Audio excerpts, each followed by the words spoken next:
किराएदार बेटा। उठ जा नालायक, सुबह के 8 बजने को है। तुझे एग्जाम नहीं देना क्या? थोड़ी देर और सोने दीजिए ना पापा। तू उठता है या फिर मैं तेरे ऊपर पानी फेंकूं? रोज गधों की तरह सोता रहता है, पेपर की कोई टेंशन ही नहीं है। और एक हमारा समय था जब हम पेपर में फेल होने के डर से रात भर पढ़ा करते थे, सो ही नहीं पाते थे। तो क्या आप उसका बदला मुझसे लेंगे? मैं 15 मिनट बाद उठ जाऊंगा, आप प्लीज जाइए, मुझे डिस्टर्ब मत कीजिए। इतना कहकर रौनक रजाई ढककर फिर से सो जाता है। तू ऐसा नहीं मानेगा, रुक मैं अभी पानी लेकर आता हूँ। बस फिर क्या था, इतना कहकर वो भागते हुए बाथरूम में जाते हैं और पानी की एक बड़ी सी बाल्टी लाकर रौनक के ऊपर फेंक देते हैं। पानी पड़ते ही रौनक झट से उठ जाता है। ये आपने क्या किया पापा? अब तू उठेगा नहीं तो यही करना पड़ेगा ना। वैसे थैंक्स डैड, आपके कारण ना अब मुझे नहाने की भी जरूरत नहीं पड़ेगी। चलिए अब आप माँ से बोलकर मेरे कपड़े निकलवा दीजिए, तब तक मैं ब्रश कर लेता हूँ। वैसे कल ना आप एक काम और करना, नहलाने के साथ साथ मुझे ब्रश भी करवा देना। ये ब्रश करने में ना मुझे बहुत आलस आता है। रौनक की बातों से अरविंद का मुंह खुला का खुला रह जाता है। वो अपनी पत्नी कमला के पास जाता है और रौनक की हरकतों के बारे में बताता है, जिसे सुन उसकी पत्नी हंसने लगती है। तुम अपने बेटे को समझाने के बजाय हंस रही हो।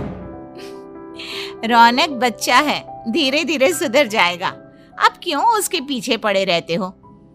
अभी नहीं सुधरेगा तो कब सुधरेगा? 10वीं क्लास में है रौनक, वो अब कोई बच्चा नहीं रहा। अरविंद की इतना बोलते ही वहाँ रौनक भी आ जाता है। क्या डैड, मैंने आपको एक काम दिया था, वो भी नहीं हुआ आपसे। अरे क्या हुआ बेटा? माँ, मैंने डैड से बोला था कि वो आपको बोलकर मेरे स्कूल की यूनिफॉर्म निकाल दे, लेकिन मेरे पीछे पड़ने के अलावा इनसे एक काम ढंग से नहीं होता। देख रही हो कमला, देख रही हो अपने लाडले को? अरे आप चुप रहिए जी। चलो बेटा, मैं तुम्हें कपड़े निकाल कर दे देती हूँ। बस ऐसे ही साल पर साल बीतते जाते हैं, लेकिन रौनक के रवैये में कोई बदलाव नहीं आता। वो पहले से भी ज्यादा आलसी और पूरी तरह अपने माता पिता पर निर्भर हो जाता है।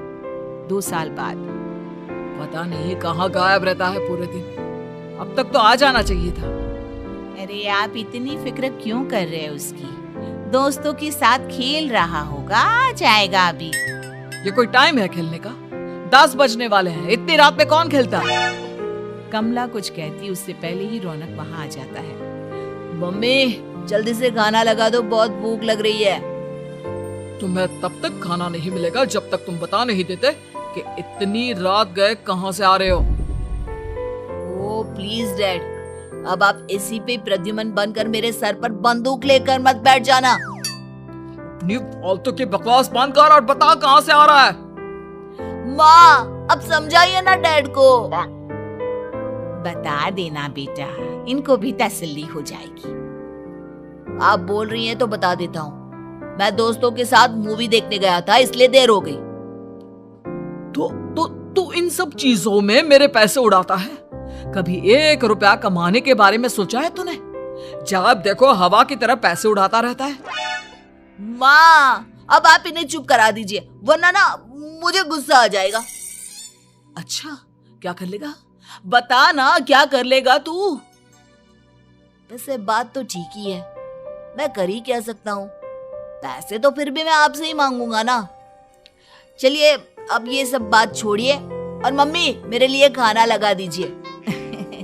अभी लगा देती हूँ बेटा। मैं बता रहा हूँ कमला, एक दिन ये ऐसे ही बिगड़ जाएगा। ओफो, आप क्यों इतना पीछे पड़े रहते हो मेरे बच्चे के? बात की बात में देखेंगे, अभी आप शांति से उसे खाना खाने देंगे। अगले दिन डैडी मुझे 10,000 रुपए चाहिए। हाँ? अब इतने पैसे क्यों चाहिए तुझे? डैड आप बिना सवाल किए कभी पैसे नहीं दे सकते क्या? जब तक तू बताएगा नहीं तुझे पैसे भी नहीं मिलेंगे। अरे अब आप अपने बेटे को पैसे भी नहीं दे सकते? नालायक, तेरी उम्र के लोग नौकरी करते हैं और एक तू है जो नौकरी करने का नाम ही नहीं लेता कभी।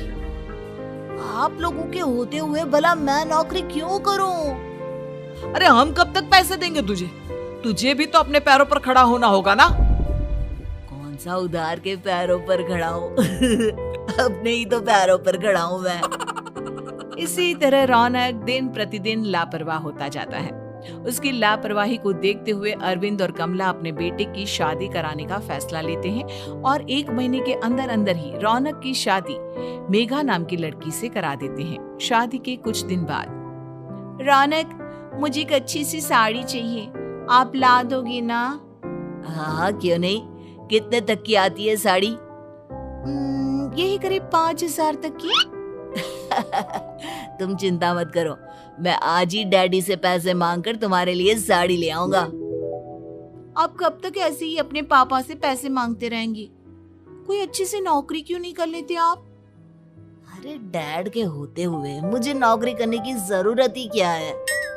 पर आप ऐसे कब तक उनसे पैसे मांगते रहेंगे? कुछ आपको अपने दम पर भी तो करना होगा ना। अब तुम भी बाकी लोगों की तरह मुझे ज्ञान देना शुरू मत कर देना। साड़ी चाहिए ना तुम्हें, मिल जाएगी बस। इतना कहकर रौनक अपने पिता से पैसे मांगने चला जाता है। डैडी, मुझे 5,000 रुपया चाहिए। अब 5,000 क्यों चाहिए तुझे? वो मेघा को साड़ी चाहिए थी। अरविंद आगे बिना कुछ कहे चुपचाप उसे पैसे निकाल कर दे देता है।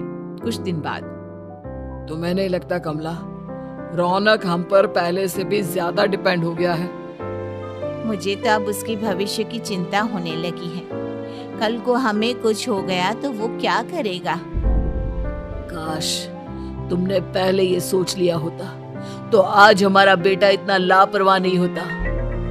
तब मुझे कहाँ पता था कि मेरा लाड प्यार उसे इतना बिगाड़ देगा कि वो इस हद तक लापरवाह बन जाएगा। कोई बात नहीं, अभी भी देर नहीं हुई। मुझे पता है उसे कैसे सुधारा जा सकता है। कैसे? अरविंद कुछ कहता उससे पहले रौनक वहां आ जाता है और पैसों के लिए हाथ फैलाने लगता है। डैड, मैं और मेघा बाहर घूमने जाना चाहते हैं। अरे वाह, ये आज सूरज कहाँ से निकला है? Dad please. अच्छा चलो अब मुद्दे की बात करो। मुझे अब 25,000 चाहिए। अब तुम्हें 1 रुपया भी नहीं मिलने वाला। अगर तुम्हें पैसों की इतनी ही जरूरत है तो कोई ढंग की नौकरी कर लो। मम्मी, आप कुछ कहिए ना डैड को। बेटा, वो गलत क्या बोल रहे हैं? ये सब हम तेरे भले के लिए ही तो कर रहे हैं।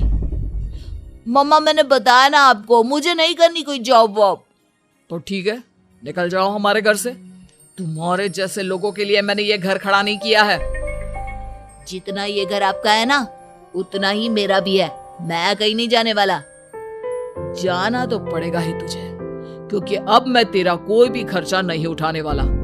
ठीक है, मत उठाइए मेरा खर्चा, मैं अपने दम पर भी जी सकता हूँ। तो बेशर्मों की तरह अब तक यहाँ क्यों खड़ा है? अपना सामान ले और निकल जाए यहाँ से। रौनक पैर पटकते हुए वहां से चला जाता है। घर से निकालना जरूरी है क्या उसे?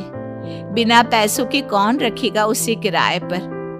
अगर उसका भविष्य सुधारना है तो हमें अपने दिल पर पत्थर रखकर ये कदम उठाना ही होगा। दोनों बात कर रहे होते हैं कि रौनक अपनी पत्नी के साथ एक बड़ा सा बैग लेकर घर से निकल जाता है, लेकिन घर से बाहर उसे कोई भी मुफ्त में अपने घर किराए पर नहीं रखता। अंत में थक हार कर वो फिर से अपने घर चला जाता है। क्या हुआ? थोड़ी देर पहले तो दहाड़ते हुए घर से निकला था, अब क्या हुआ? नहीं रखा ना किसी ने तुझे किराए पर? डैड प्लीज, मैं कुछ दिनों में कोई अच्छी सी नौकरी शुरू कर दूंगा। आप तब तक तो हमें रख लीजिए प्लीज। सुबह से रात हो चुकी है लेकिन कोई हमें रखने को राजी नहीं है। अब आप ही बताइए, इतनी रात को मैं मेघा को लेकर कहाँ जाऊंगा? ठीक है ठीक है, बहू की वजह से मैं तुझे घर पर रख रहा हूँ, लेकिन तू इस घर में एक बेटे की नहीं बल्कि एक किराएदार की हैसियत से रहेगा।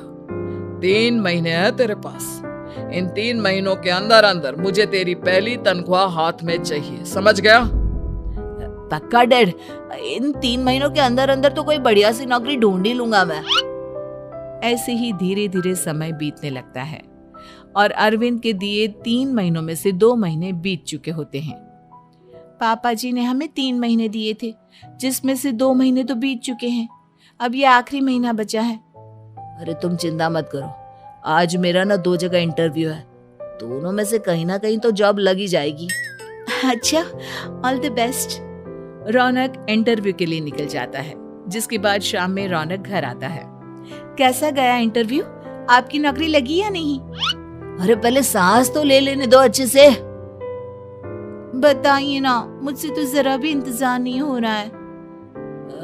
वो दरअसल बात यह है कि मेरी नौकरी तो लग चुकी है, लेकिन पैसे बहुत कम है। कितने पैसे हैं? 15,000। इतने में अरविंद और कमला मिठाई का डिब्बा लेकर आ जाते हैं। बधाई हो बेटा। हम जानते थे तेरी जॉब जरूर लगेगी। लेकिन मेरी सैलरी बहुत कम है मम्मा। कम है तो क्या हुआ, धीरे धीरे बढ़ जाएगी। हाँ बेटा, हम तो बस चाहते थे कि तू अपने पैरों पर खड़ा हो जाए। मतलब अब आप मुझे घर से नहीं निकालेंगे?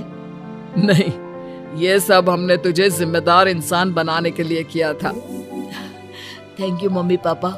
अगर आप दोनों ऐसा नहीं करते तो मुझे कभी अपनी जिम्मेदारियों का एहसास तक नहीं होता।